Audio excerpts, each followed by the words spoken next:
गोविंद जय जय गोपाल जय जय राधा रमण हरि गोविंद जय जय गोविंद जय जय गोपाल जय जय गोविंद जय जय गोपाल जय जय राधा रमण हरि गोविंद जय जय गोविंद जय जय गोपाल जय जय गोविंद जय जय गोपाल जय जय गोविंद जय जय गोपाल जय जय राधा रमण हरि गोविंद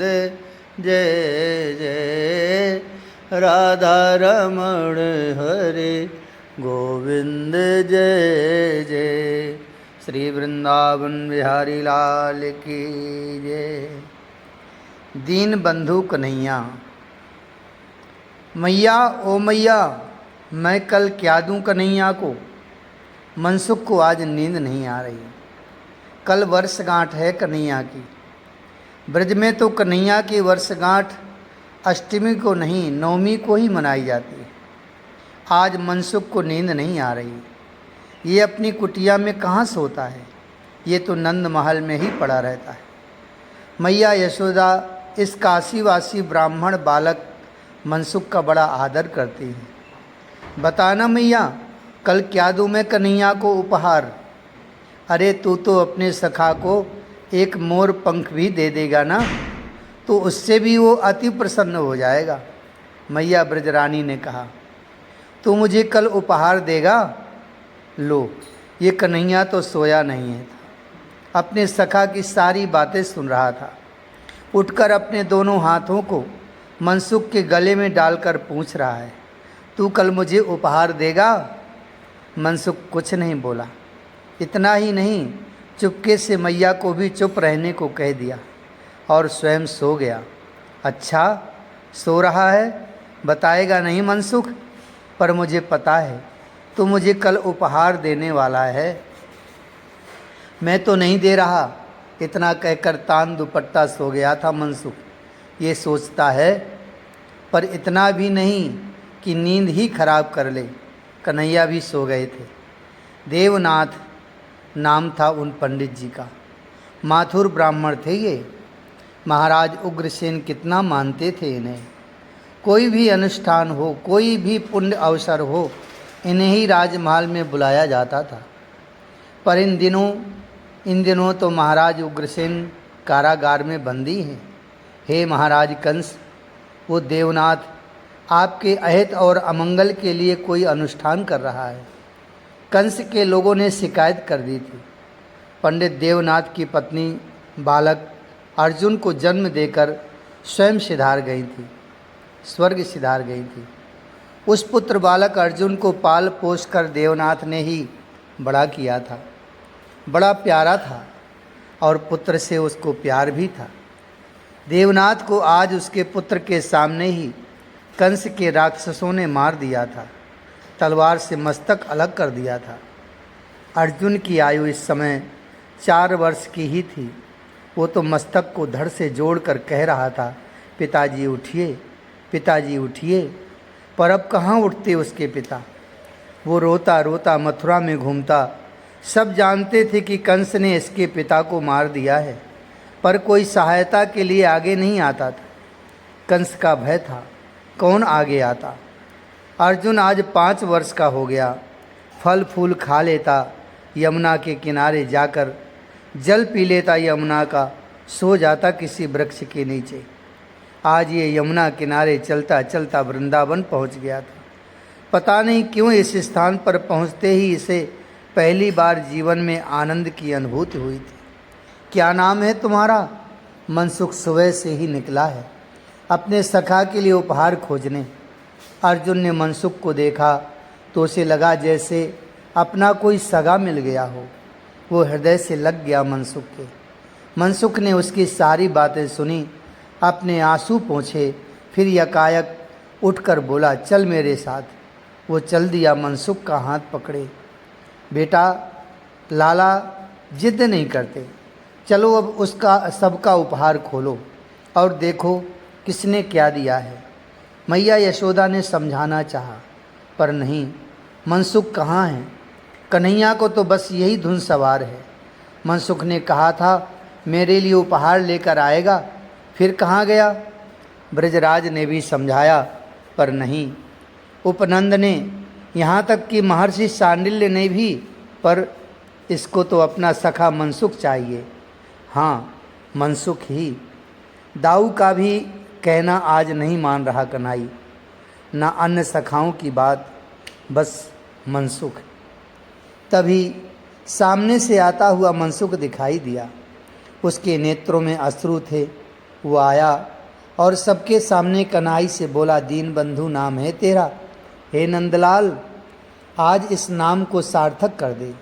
उपहार लाया हूँ मैं तेरे लिए, क्योंकि इस उपहार को स्वीकार करने का सामर्थ्य भी तुझ में भी है। गंभीर हो गए नंदलाल। क्या उपहार लाए हो? आवाज़ देकर बुलाया मनसुख ने।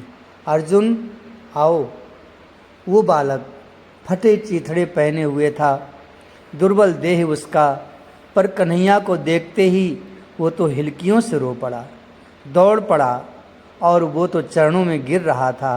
पर ये दास थोड़े ही बनाता है, ये तो सबको सखा बनाना ही जानता है। उठा लिया और अपने हृदय से लगा लिया। वो रोता जा रहा था अर्जुन, और कहता जा रहा था, हिलकियों से कह रहा था, मेरे पिता को मार दिया कंस ने, मेरे पिता का कोई अपराध नहीं था। बस इतना सुनते ही लाल नेत्र हो गए थे नंदनंदन के। मैं उस कंस का सब कुछ मिटा दूंगा। मित्र, तुम मेरे हो अब।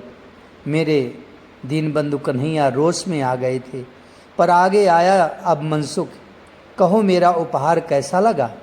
कन्हैया ने अर्जुन को हृदय से लगाए ही कहा, बहुत सुंदर। मनसुख, तुम स्वयं अच्छे सखा हो मेरे, तो तुम अच्छा सखा ही दोगे। मनसुख आनंदित हो उठा था। उस बालक अर्जुन से सब मिले। अब तो सब प्रसन्नता से भर गए थे। बड़े प्रेम से वर्षगांठ बनाई गई थी कन्हैया की आज। तात वो अर्जुन भी कन्हैया की सखा मंडली में सम्मिलित हो गया था। उद्धव ने विदुर जी को कहा, उन नन्हे नन्हे हाथों ने अक्षत, रोरी, चंदन, पुष्प अर्पित किए थे। फिर माखन और रोटी का भोग लगाया और साष्टांग नतमस्तक हुआ था गोवर्धन पर्वत के सामने ये कन्हैया।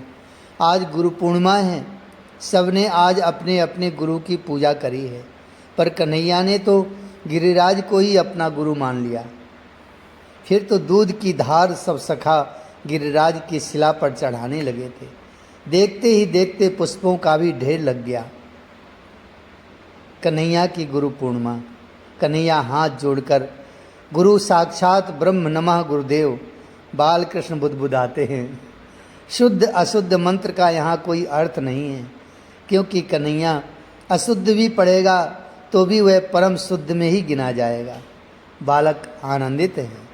आज गुरु पूर्णिमा मन गई कन्हैया की। गुरु कौन होता है? गुरु पूर्णिमा के आने से 4 दिन पहले ही कन्हैया ने अपने मैया को पूछा था।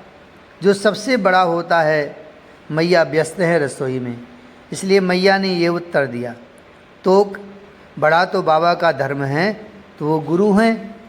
धर्म ब्रजराज के वृषभ का नाम है, बैल है जो बहुत बड़ा है, उसके सामने कौन टिक पाएगा? धर्म गुरु है। कन्हैया ने मैया की बात का यही अर्थ निकाला। वैसे भी इस बात को कौन इनकार करेगा? क्या धर्म ही गुरु नहीं है?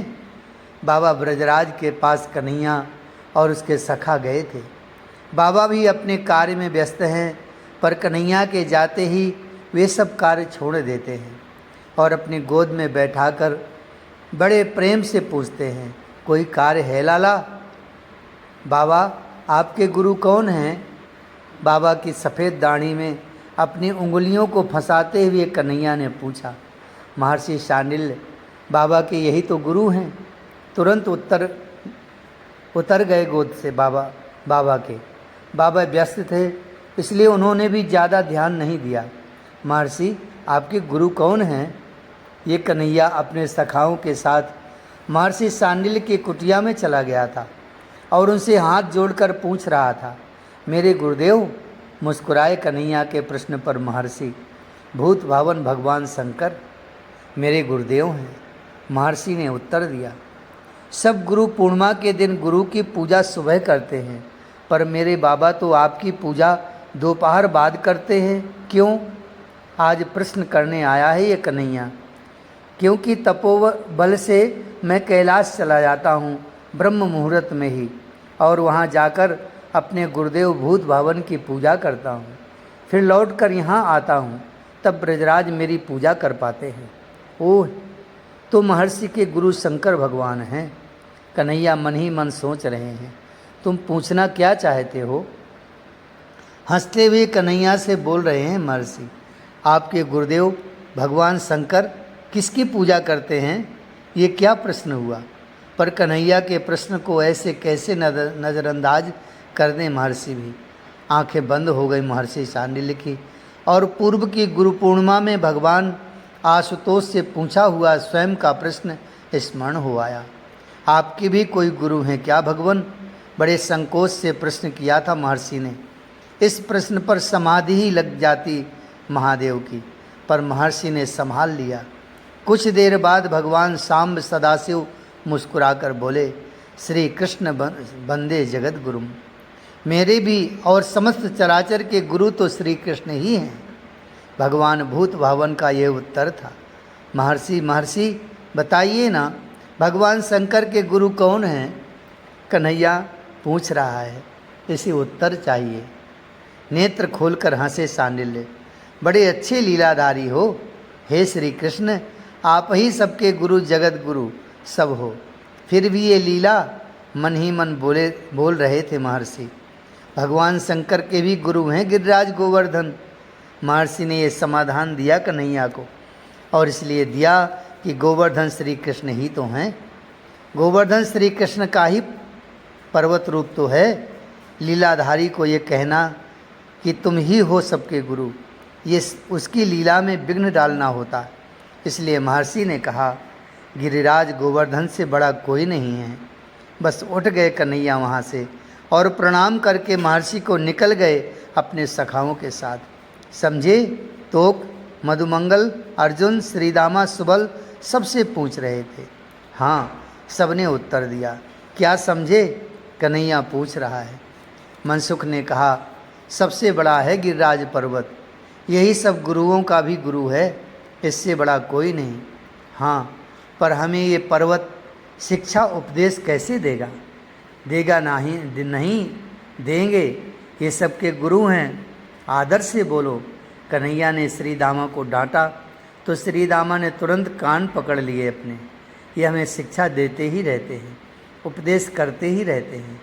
जैसे कन्हैया कुछ सोच कर बोले, इनसे झरने बहते हैं, पर ये स्वयं उसका उपयोग ना करके हम लोगों को जल देते हैं।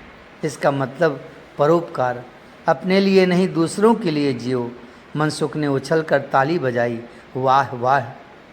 उस तरह गुरु पूर्णिमा की तैयारी कर ली थी कन्हैया ने। तात, उद्धव ने कहा विदुर जी को, गुरु पूर्णिमा आ गई और कन्हैया ने अपने सखाओं के साथ पूजा अर्चना की है अपने गुरु स्वरूप गिरिराज गोवर्धन पर्वत की। अक्षत रोरी सब चढ़ाया, मंत्र भी पढ़े मनसुख ने, भोग लगाया बड़े प्रेम से, फिर आरती। सुनो, गुरु तत्व होता है, गुरु सर्वत्र व्याप्त होता है चराचर में, वो सामान्य नहीं, वो चैतन्य रूप होता है। उसके देह को मत देखो कि उसका पर्वत का देह है या मानव का, उससे कोई फर्क नहीं पड़ता। गुरु तो गुरु है, क्योंकि वो तत्व है। आहा, आकाश में खड़े हैं महादेव, ब्रह्मा जी, नारद जी, समस्त देवी देवता और जगत गुरु के मुख से सब गुरु तत्व की व्याख्या सुन रहे हैं। सबने श्री कृष्ण के ऊपर अब पुष्प भी बरसाए और अपना प्रणाम भी निवेदित किया था। श्री कृष्णम वंदे जगत गुरुम। इन नन्हे से सुकुमार को ऐसे ही जगत गुरु तो नहीं ही कहा जाता है।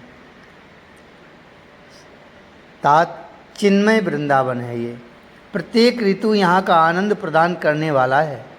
वर्षा के बाद अब आई है शरद ऋतु। यमुना का जल निर्मल हुआ, अत्यंत निर्मल। वृक्ष ऐसे लग रहे हैं जैसे स्नान करके तैयार हो गए हों। पृथ्वी ने हरे हरे दूब की मानो चादर ओढ़ ली हो। कमल खिले हैं, उसकी सुगंध चारों ओर बह रही है। आपको पता है तात, स्वयं लक्ष्मी ने आकर वृंदावन में कमल उगाए हैं और वहाँ उगाए हैं जहाँ से उनके पति श्री कृष्णचंद्र गुजरेंगे। आहा, वायु सुरभित बह रही है। ये तो हुई वृंदावन की बात। अब सुनो इस वृंदावन में रहने वाली गोपियों की भाव दशा। उद्धव ने कहा, प्रातः से ही प्रतीक्षा में बैठ जाती हैं अपने अपने घरों के द्वार पर कि हमारा कन्हैया अब यहाँ से गौचारण के लिए गुजरेगा। तात, क्या प्रेममयी दृष्टि है इन गोपियों की। उद्धव बता रहे हैं, इनकी दृष्टि में जड़ और चेतन जैसा कुछ नहीं है। सब कुछ प्रेम में है, सब कुछ भाव में है। भाव का ही उल्लास है, प्रेम का ही विलास है। यही दृष्टि तो है इन गोपियों की। प्रेम दृढ़ और गाढ़ है, तभी इन गोपियों को पर्वत भी प्रसन्न दिखाई देते हैं। यमुना ठहरी हुई लगती है, वृक्ष और लताएं झूमने लग जाते हैं। पक्षियों का अद्भुत गान शुरू हो जाता है। मोर का नृत्य सबका मन मोह लेता है। ये ध्यान है तात। उद्धव ने अपनी बात बीच में रोककर कहा, कैसे? विदुर जी पूछते हैं। उद्धव मुस्कुराते हुए बोले, प्रातः दर्शन किए गोपियों ने उन गौचारण में जाते हुए कन्हैया के मोर मुकुट धारण किए हुए हैं। नट के समान भेष है उनका। कानों में कनेर के पुष्पों को खोस लिया है। दिव्य वैजयंती की माला है। अधरों में बांसुरी है। पीताम्बरी फहर रही है। आहा, क्या दिव्य रूप माधुरी है। इसी रूप माधुरी का पान तो अपने नेत्रों से गोपियाँ करती रहती हैं। क्या प्रेम में पौरुष का कोई स्थान नहीं है? विदुर जी ने पूछा। तात, आप नीति वाले हैं, नैतिकता का मापदंड लेकर चलते हैं, ये कहते हुए उद्धव हंसे। उद्धव, मेरा प्रश्न है ये, तुम बताओ, क्या प्रेम में पुरुषार्थ नहीं होता? क्यों नहीं है तात? प्रेम में ही तो असली पुरुषार्थ है। क्या जिससे प्रेम होता है उससे मिलन का प्रयास नहीं होता? वह प्रयास चाहे लौकिक हो या अलौकिक, क्या फर्क पड़ता है? प्रेम करने वाले देवताओं को भी मनाते हैं और स्वयं भी धूप ताप वर्षा सबका सामना करते हुए प्रेमी कहीं भी हो उसके पास जाते हैं। और अगर जाना अशक्य हो तो मन तो प्रियतम के पास होता ही है। यही ध्यान है। उद्धव ने कहा, परिवार में रहते हुए भी, पूर्ण गृहस्थी होते हुए भी ये गोपियाँ सदैव कन्हैया के ही चिंतन ध्यान में लगी रहती हैं। सदैव इनका मन उनके ही पास है। नहीं नहीं, इनका मन ही कन्हैया बन चुका है। ऐसी स्थिति कोई साधारण तो नहीं है। यह है प्रेम रस जो एकमात्र श्रीधाम वृंदावन में ही छलक रहा है। और फिर कहूँ तात, सच्चा पुरुषार्थ और अंतिम प्रेम ही है। तात, जीवन की सार्थकता अनुराग में ही है। यमुना के तट में बैठे हैं दो परम भागवत, उद्धव और विदुर जी। श्री कृष्ण लीला का गान करके मत्त हैं। उद्धव स्वयं अनुराग में डूबकर बोल रहे हैं, जिस जीवन में प्रेम नहीं वह जीवन नहीं, जंजाल है। तात, जो समय अपने सनातन प्रियतम की प्रतीक्षा में ना बीते वह समय क्या है? उफ, किसी के मिलने की प्रतीक्षा पल पल छिन छिन गिना जाए, वही तो समय की सार्थकता है। आँखें तात, आँखें किसी के चितवन के लिए प्यासी बनी रहें, यही तो आँखों की सार्थकता है। उद्धव आज अनुराग के सुरभित जल में भींगे हुए हैं। कान सदैव किसी की मीठी बोली सुनने के लिए सदा उत्कंठित रहें, क्या यही कान की सफलता नहीं है? हृदय किसी के लिए तड़पता रहे, हाँ वो हृदय ही क्या जो किसी की याद में न तड़पे। वह हृदय ही क्या जो किसी की मीठी स्मृति चुभती न रहे। स्मृति शून्य हृदय भी भला हृदय कहलाने योग्य है? किसी की उत्कंठा बिना काल यापन करना क्या काल की सार्थकता है? कुछ देर रुक गए उद्धव बोलते बोलते। यमुना के बहते जल को देखा, कमल खिले हैं, उनमें अपनी दृष्टि गड़ाई।